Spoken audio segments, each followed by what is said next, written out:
welcome to tonight's webinar. It's all about getting your letters to the editor past that final goalpost and getting published. My name is Brett Cease. I'm here as CCL's Volunteer Education and Engagement Director and helping run the CCU programming. We're lucky enough tonight to have our very own Steve Valk. I'll start kind of by doing a brief introduction about Steve. Steve comes by way of the Atlanta Journal-Constitution. He's been with CCL since 2009 after a 30-year career there.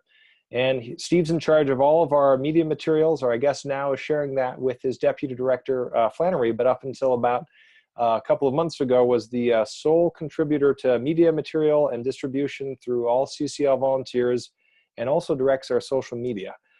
His letters and opinion pieces have been published in newspapers throughout the U.S., and we're lucky to have him here tonight to help us understand the secret art and science of writing letters to the editor. So I'll pass it over to you, Steve. Okay, great. So tonight we're going to talk first of all, a little bit about why we want to write letters to the editor and how that's going to help your group. We're also going to talk about understanding the most effective ways to get LTEs published, to demonstrate successful practices in messaging and drafting your letter. And then we'll also talk a little bit about organizing a team of letter writers in your group, because if you have more than one person in your group writing, it dramatically improves the chances that that your group is going to get letters to the editor published. So so tonight, as we go through, we're going to go over the importance of letters to the editor. We're going to talk a little bit about the news hierarchy. In other words, these are things that you can respond to in different parts of the newspaper, and depending on what you respond to, it improves the chances that your letter to the editor is actually going to get published. And so we'll show you that news hierarchy, and then after that we'll kind of go through the letter to the editor formula. There is kind of a formula to writing letters, and we'll go over that. Talk a little bit about some tips and protocols, what to do and what not to do. And then this is something I just added, is key messages. Whenever we write letters to the editor, there are things that the public does not know that we want them to know. And so whenever we get a letter to the editor published, it's an opportunity to get one of those messages across. So we'll talk about some of the key messages we want to get across. And then we'll also talk about what you'll do after you get your letter to the editor published. And then last but certainly not least, we'll look at a couple of examples of letter to the editor opportunities and how a CCL volunteer responded to those opportunities and got a letter to the editor published. So that's our little agenda for this evening. So so Brett, let's just put all that stuff up there on the page, because the stuff on the left relates to the stuff on the right. So in terms of why it's important to get letters to the editor published, well, the factor here is that the newspaper prints what they feel is newsworthy, and so why is that important? Well, it signals to your member of Congress that the newspaper feels that your topic, what you're writing about, is newsworthy. So when you get in the newspaper, there are professionals who've deemed, wow, this is important. So you've actually gotten sort of the good housekeeping seal of approval for relevance and importance for the topic that you're bringing up. Secondly, the volume of letters signals the community's interest. And so by submitting a letter, even if it's not your best effort, that kind of tells the newspaper that this is an important topic in the community.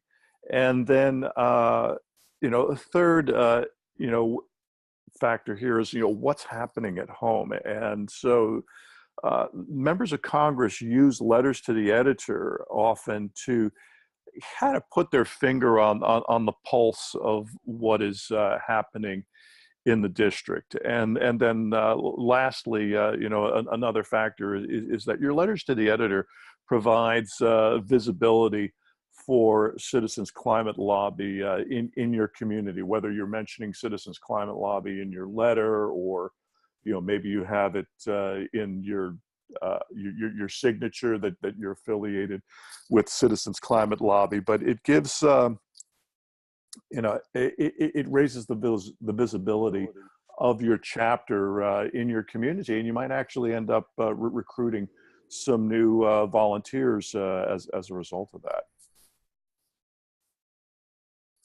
So the first thing we want to talk about is looking for letter to the editor opportunities. So a newspaper will print letters that respond to what's in the newspaper. So the very first thing that you have to do to get a letter to the editor published is not the actual writing of the letter. The very first thing you have to do to get a letter published is to read the newspaper every day and to look for what we call letter to the editor opportunities. They could be articles that relate to climate change, or they could be articles that don't directly relate to climate change, but you can kind of connect some dots to climate change. But as you go through your newspaper, you'll see, and I guarantee you, every week you will find at least a couple of opportunities in your newspaper to respond with letters to the editor. But to find these opportunities, you have to read the newspaper every day. And what I suggest is that you have at least one person in your group who subscribes to the newspaper. Now, these days, newspaper subscription can be a little expensive, probably costing anywhere between $100 and $150 a year. So if that's expensive, if that seems a little too expensive for anybody, it used to be everybody, half the people in the world subscribe to a newspaper, but that's not the case anymore. But an alternative to getting a home delivery subscription is that the newspaper will offer an online subscription, and included with the online subscription is you'll be able to have access to an electronic facsimile of what is actually in the newspaper, the printed newspaper. And that's very important, because when the letters editors are selecting letters, they're looking for letters that are responding to what was in the print edition of the newspaper. There's a lot of stuff that ends up online that's not in the print edition. So in order to know what is in the print edition, you actually need to subscribe and either see the print edition or see that electronic facsimile of the print edition. So, and as I say, the e-edition, as it were, as it's called, is a lot cheaper than the home delivery. So I would suggest, again, that you have at least one person who subscribes, monitors the newspaper every day for letter to the editor opportunities that they can then pass along to the rest of the group. Okay, so next.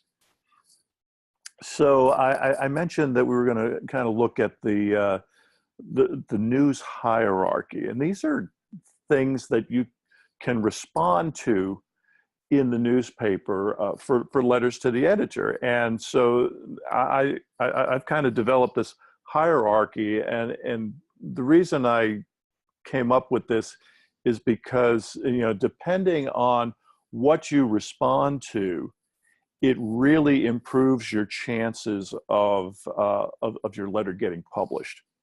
And so right at the very top of that hierarchy would be the editorials in the opinion section. So, and the reason for that is the editorials are the official position of the newspaper. And so and the letters to the editor often appear on the same page with the editorials. So when they get a letter to the editor that's responding to the official view of the newspaper, those letters tend to get priority in terms of selection. So editorials are definitely at the top of the list there in terms of things that you can respond to. So as you're looking and checking the newspaper, go to that editorial section right away and see if they've written anything that in some way you can relate to the climate issue.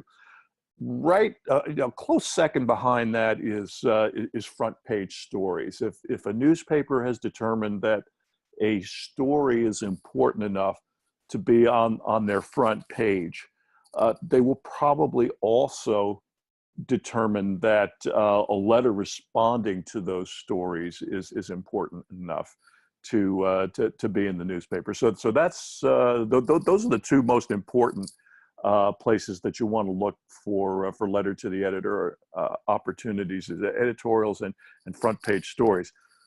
After that, then it would be take a look at staff written columns. Now, these are columns that are written as you might get is by the newspaper's staff, not the syndicated columnists like George Will or David Brooks or those kinds of people that are syndicated in hundreds of newspapers across the country. These are the newspaper's staff columnists, and the reason it's that you'd want to respond to them is because they represent the newspaper's brand. So a columnist for a newspaper is really kind of wrapped up in the newspaper's identity, and so when they get a letter to the editor that responds to a staff columnist, it's almost like they're running a little promo for their newspaper within the newspaper. So it's so definitely take a look at the staff written columns, and then after that you've got locally written op-eds by people in the community that you can respond to. Editorial cartoons, they're always good. You always see people responding to editorial cartoons. You see lots of letters to the editor, commenting on the cartoons, and boy, you'd be surprised how often editorial cartoonists do something on the climate change issue.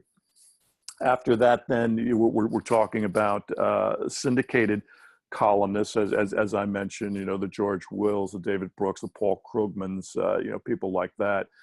And then, and you can also respond to other letters to the editor. I've seen letters appear in newspapers that are responding to letters. So if you have somebody, who writes a letter and they say, "Hey, climate change isn't happening," it has, the Earth's been cooling for the last, all the nonsense that you always hear out there. That can also present an opportunity for a letter to the editor too. So that's the news hierarchy of things that you can respond to. And as I said, the higher up the hierarchy, the better your chances of getting your letter published. So now let's talk about the letter to the editor formula. So first of all, the thing that you want to do is to observe the word limit that newspapers have. So that word limit is going to be anywhere from 150 words to 300 words. 150 words is pretty short.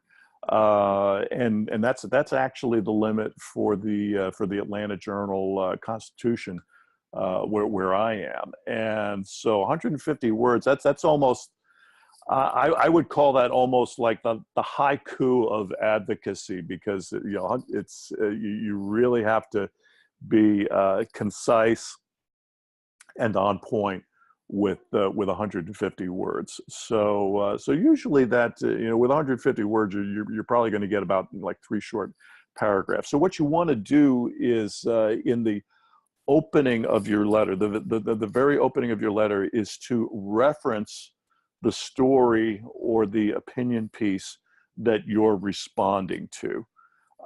This will help out the letters editor, because they get, anywhere, if it's depending if it's a small newspaper or a big newspaper, they can get anywhere from 10 to 100 letters a day. And so if they have to rack their brains out to figure out what your letter is responding to, they might just say, oh, screw it, and go to the next letter. So you definitely, at the very beginning of your letter, you want to reference the story that you're responding to. I would even go so far as to say that when you submit your letter by email, in the subject line of your email, I always put RE colon, as short for regarding, RE colon, and I put the headline of the article or the opinion piece that I'm responding to. I put that right in the subject line of the email that I'm sending in, so that the letters editor can match up your letter pretty quickly with the story that was in the newspaper. So then, after you've referenced the story, you'll want to transition into how it relates to climate change. So sometimes the connection will be very obvious if there's a report comes out, that says the temperatures have been going up and that kind of thing. Sometimes you have to sort of connect the dots a little bit, like if there's an extreme weather event, where 10 inches of rain fell in 24 hours and produced all this massive flooding or something like that. So you want to transition. You want to kind of connect the dots, any dots that need to be connected to the climate issue. So once you've made the connection to climate change and you've identified the problem, okay, so whenever you identify a problem, you want to also identify a solution. And so that's an opportunity then to bring up carbon fee and dividend. Sometimes you might want to, if you have a number of people writing, you might not want to use that same phrase in a letter. You could say a fee on carbon with revenue returned to households or something like that. But you definitely want to identify a solution, and then some kind of call to action is always good. Asking people to contact their representative or their senators to support action on climate change. So it's always good to have some kind of a call to action, and then you want to close out your letter. And this is an opportunity where you might be a little bit creative. You could use some rhetorical devices, little clever turn of phrase or something like that. A little something that'll kind of put a little smile on the reader's face a little bit or something like that. A device that I often use to close out a letter is called closing the circle, where at the end of your letter you kind of come back to what it was that you were talking about at the beginning of the letter. So it kind of it ends up sort of tying everything together very neatly. So that's a good technique to use with letters to the editor, is this what I call the closing the circle method. So that's the letter to the editor formula. And so next we have a few tips and protocol. that we want to look at. And yeah, so let's go to the next slide here. So a few things you want to be mindful of. You want to be careful to word a letter to the editor in a way that avoids turning off some people by raising hot button issues. So there are, just like, the abortion issue is going to, whatever you say about abortion is going to piss off half of the country. And so there's things that will end up, turning off a big segment of the readership, like if you bring up, nuclear power or pipelines or stuff like that, try to not go off on a little bit of a tangent with these hot button issues that are going to alienate some of the readers. Don't lecture or just kind of regurgitate a laser talk. You want to be kind of conversational in the way that you're writing. You definitely want to use the information that we have in the laser talks, but do it in a way that as I say, is kind of more like you're talking to someone. If you mention your member of Congress by name, that is really effective, because the staff that works for your congressman, I guarantee somebody on that staff, it's their job to Google their boss's name every day and do a Google News search on Congressman Smith or whatever, to see where his or her name is popping up in the news. And so if their name is mentioned in your letter to the editor, he'll end up seeing that letter before your liaison sends it to the office. I guarantee it. So and again, if you're mentioning someone by name, yeah, I don't think this needs to be mentioned, but espouse the CCL values of respect and appreciation. Don't call somebody out as a denier, or someone who wants to destroy the planet or anything like that. I think everybody knows not to do that, and to just always be respectful. And if you're talking about dire predictions on climate change, you want to be very judicious with that, and you always want to include a solution. Don't tell people, hey, the world is going to end, without telling them, how we can avoid apocalypse. So you definitely want to do that. So those are a few of the tips and protocol. So let's talk a little bit about forming a team. And the reason that you want to form a letter writing team is that newspapers often select letters based on the volume of responses that they receive on a particular issue.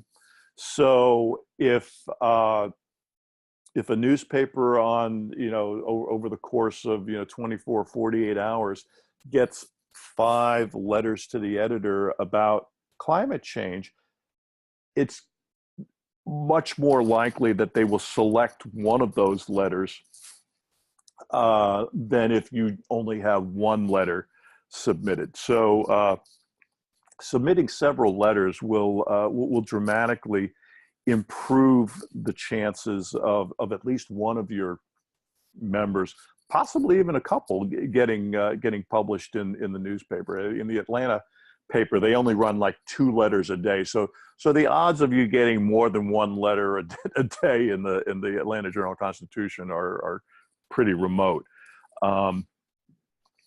So what I would recommend is that if you don't already have a letter to the editor team, at one of your meetings, just ask people, who would like to be on a team that submits letters to the editor. And so you can get a list of folks together, and then once you know who has committed to writing letters, you can assign one member of the team to read the newspaper every day and find those letter to the editor opportunities that I was talking about, and then that person passes those opportunities on to the rest of the team. And what's great about the team is that everybody gets credit. You know, if you're a basketball team, it's not just the guy who takes the ball to the hoop that gets credit for what happens in the game. It's the guy who passes the ball to them at the right moment. You know, they get an assist or something like that. So it's the same with a letter to the editor team.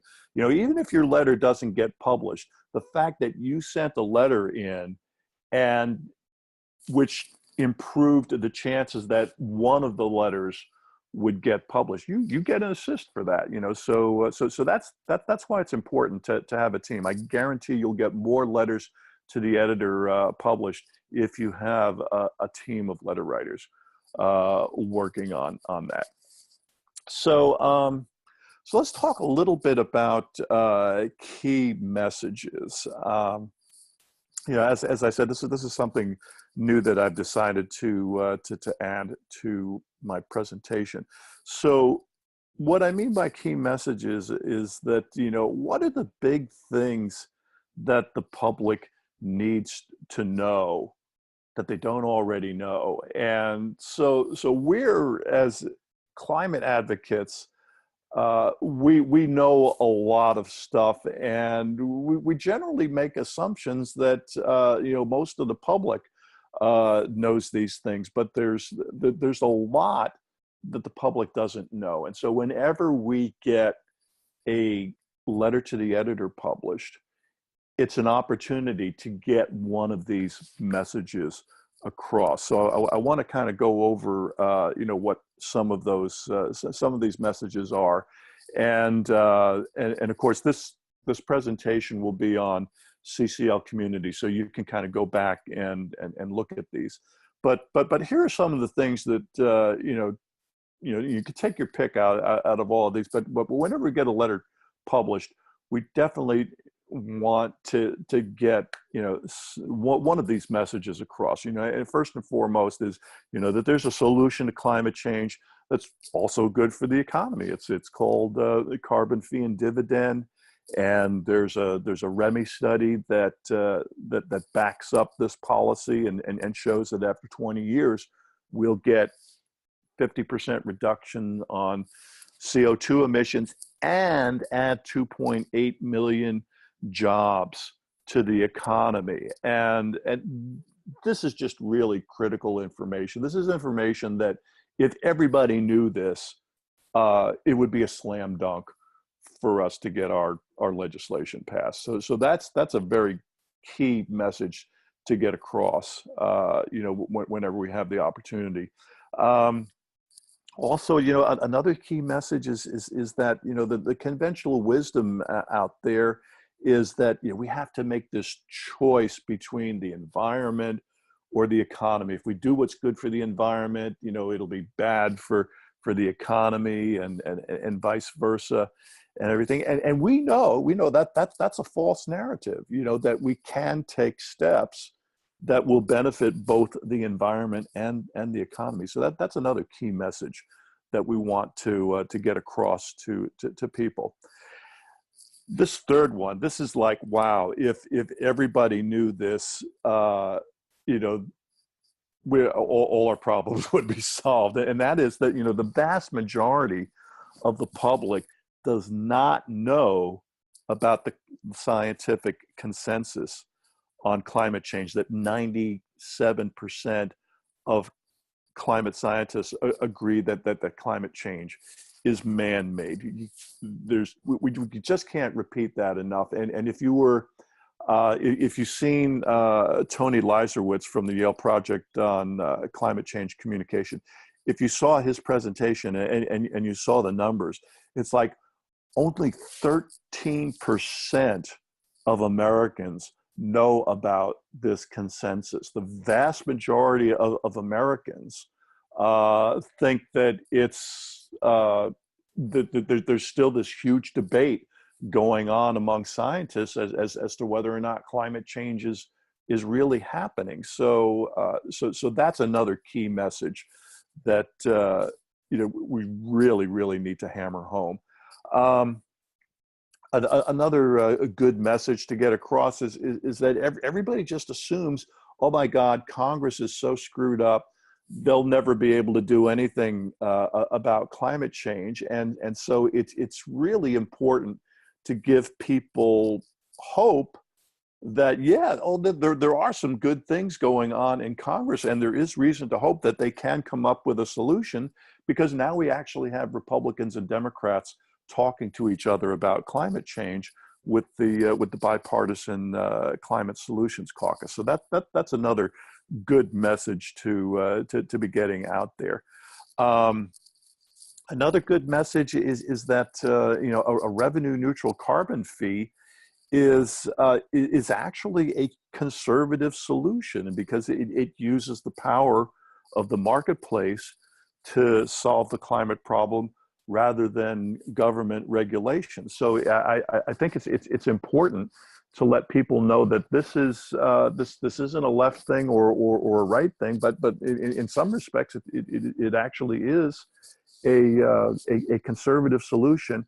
And there is a group of conservatives and corporations working together under the Climate Leadership Council that has proposed a solution that is similar to Citizen Climate Lobby's solution. And this is a group that actually enjoys support for this price on carbon from a number of major oil companies. So again, whenever you get a letter to the editor published, it's an opportunity to get these messages out there that the public desperately needs to be aware of.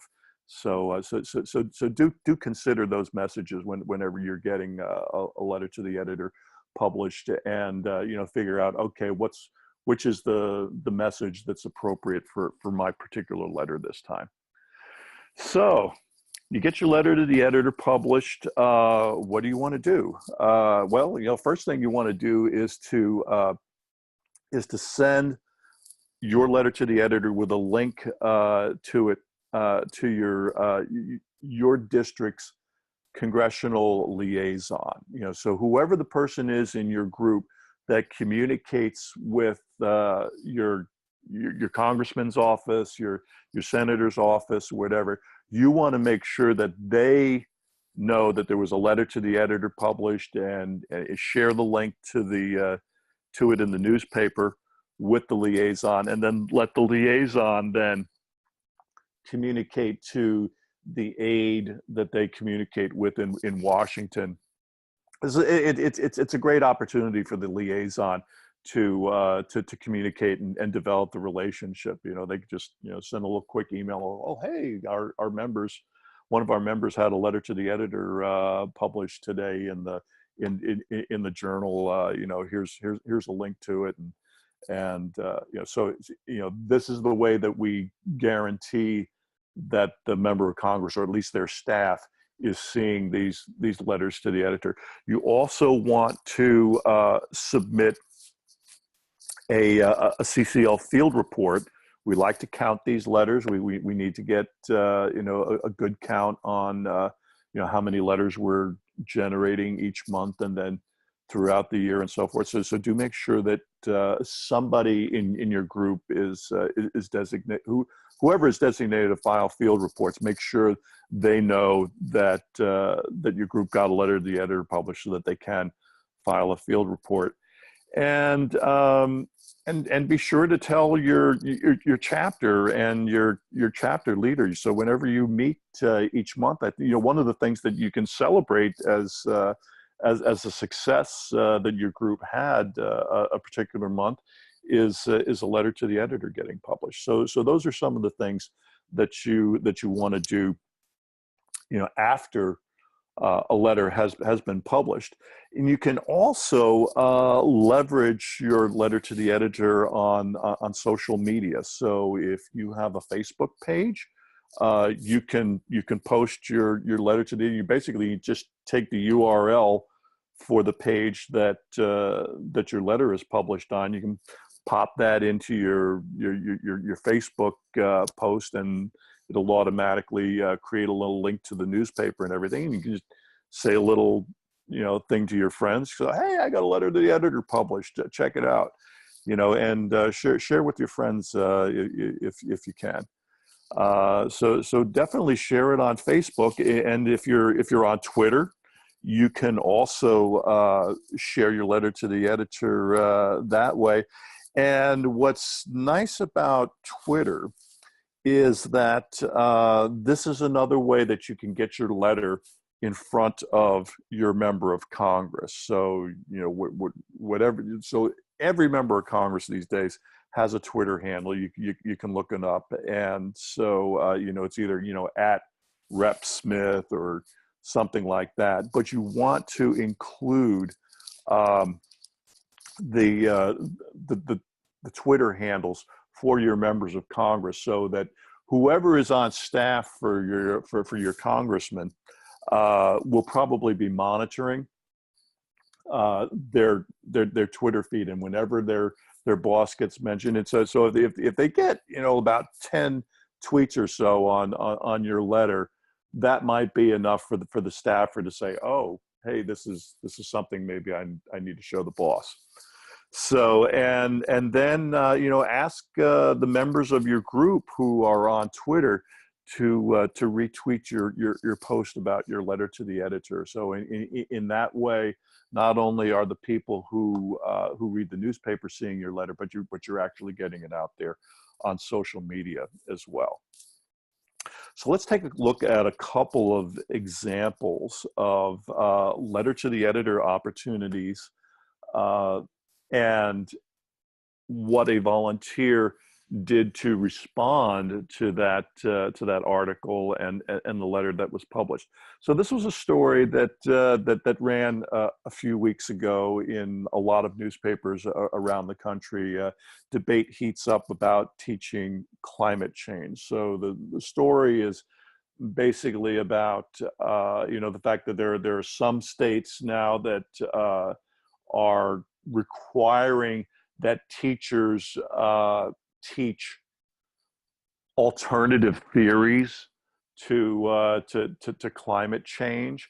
And so there's a big, so we know that there's a 97% consensus among climate scientists, but then you have these states that are requiring teachers to also tell their students about the outliers.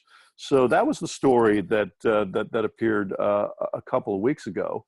And then on July 5th, not the first letter here, but the second letter here that ran in the Journal-Constitution from one of our volunteers. His name is Bob James. And so it's got a little headline on it. It says, good climate change leadership faces facts. And so what he did was he said the article, and again, he starts the letter right off by referencing the story that was in the news, the article, and then in parentheses, so the newspaper usually kind of has their own little protocol for how they reference an article in a letter to the editor. So the article, debate heats up on teaching climate change, describes how some states urge or require that science teachers share climate theories that dispute the idea that human-caused global warming is happening. It also reports that many science teachers are reacting to the Trump administration's backpedaling on climate issues by confirming students understanding confirming students understand peer review has resulted in overwhelming evidence that climate change is caused by humans is verifiable. So that's the first half of his letter was devoted to going over what was in the article. And then from there, he pivots a little bit and he says, well, my sister-in-law, an experienced outdoor educator, said there is a danger when teaching elementary school kids the facts with scary consequences. They easily overreact. Like her, I agree it is best to include how responsible adults are taking steps to reduce climate change threats. The bipartisan House Climate Solutions Caucus is doing just that. I appreciate their moral leadership that does not ignore the facts. Ask your House representative to join it. So, number of great things that Bob did in this letter. As I said, first of all, he referenced the story and he talked about it a little bit, but then he also got in one of our key messages, and that is, that there's hope in Congress because we have this this bipartisan climate solutions caucus. And then he issued a call to action. He said he asked people to ask their representatives to join the caucus. So that was a great letter to the editor. So let's look at one other letter here. So here's a story that was in the Baltimore Sun. Baltimore City Council votes to support Paris climate agreement. So this was a story that was typical of a lot of stories that came out right after President Trump exited the Paris climate agreement. So in the story here, it says, calling President Donald J. Trump's recent decision to withdraw the United States from the Paris climate agreement ill-advised, the Baltimore City Council unanimously voted Monday to express its intention of upholding the agreement here. The approved resolution, which does not carry the force of law, says the all-democratic council is committed to practices that disrupt short-sighted trends in consumption of natural resources and degradation of human health to create a livable, economical, equitable, and just energy future. Baltimore Mayor Catherine Pugh, a Democrat, this month joined more than 1,000 elected officials, businesses, and colleges in signing an agreement to honor the Paris deal. So this was a story that was in the Baltimore Sun, and then a week or so later, this was and I'm not even going to try to pronounce Layla's last name, but we have a volunteer in Baltimore who responded to the story, and I'm going to read the whole letter here for you. So the headline, fighting climate change can be a bipartisan affair. Baltimore and Pittsburgh may be rivals on the football field, but we can be thankful our cities see eye to eye on climate change. And then they have in parentheses the article that the letter is responding to. Both cities have expressed their continued support of the Paris Accord, with Baltimore City Council passing a resolution to that effect on June 19th. More good news came the next day when the Climate Leadership Council announced its founding members. The group contains a surprising mix: conservation organizations, the Nature Conservancy, and Conservation International, and oil companies, ExxonMobil, BP, and Shell, respected scientists, Stephen Hawking and Stephen Chu, and Republican elder statesmen, James Baker and George Shultz. An equally remarkable collaboration is emerging in the U.S. House of Representatives, where 21 Republicans and 21 Democrats have joined the Bipartisan Climate Solutions Caucus. The rapid growth of the caucus following the presidential election indicates a welcome shift in political attitudes about climate. Clearly, even old foes can agree that climate change needs to be addressed now. We can still feed our rivalries though. The Pittsburgh City Council has passed a resolution encouraging Congress to consider a carbon fee and dividend policy which would put a price on carbon and return the proceeds to households. the Baltimore City Council should take that ball and run with it. So, oh my God, you know, here's a letter. I mean, this is like a 200-word letter that packs in so much that we want readers to know. We want people to know about the Climate Leadership Council. We want them to know about the the Climate Solutions Caucus, and we want to encourage cities to endorse carbon fee and dividend, and this letter here does it all. So that's another great example of a letter to the editor opportunity, and a volunteer who kind of used that formula to craft a great letter that packs in a lot of information and gets a lot of key messages across. So the last thing I want to mention is that on CCL Community, we have a print media action team. And so what that print media action team does is we post letter to the editor and op-ed of the week. And so we're highlighting examples that of letters and op-eds that have been published, so that the people who are in this action group can look at those examples and draw inspiration from them.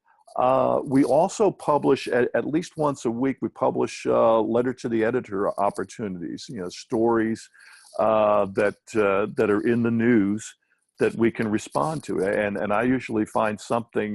This week we posted the iceberg that broke off from Antarctica. That that was a huge letter to the editor opportunity, because it's likely that that story appeared in just about every newspaper around the country. And then lastly, we also have a monthly support call, which I lead, and we go over. We take a kind of a little bit of a deeper dive into various aspects of generating print media, developing relationships with editorial boards and things like that. So on behalf of everyone here, thank you for your time. Thank you for all of your hard work, and we look forward to seeing a surge of letters to the editor here in the next week, don't we, Steve? Absolutely. Yep. All right. Well, have a great night, everyone.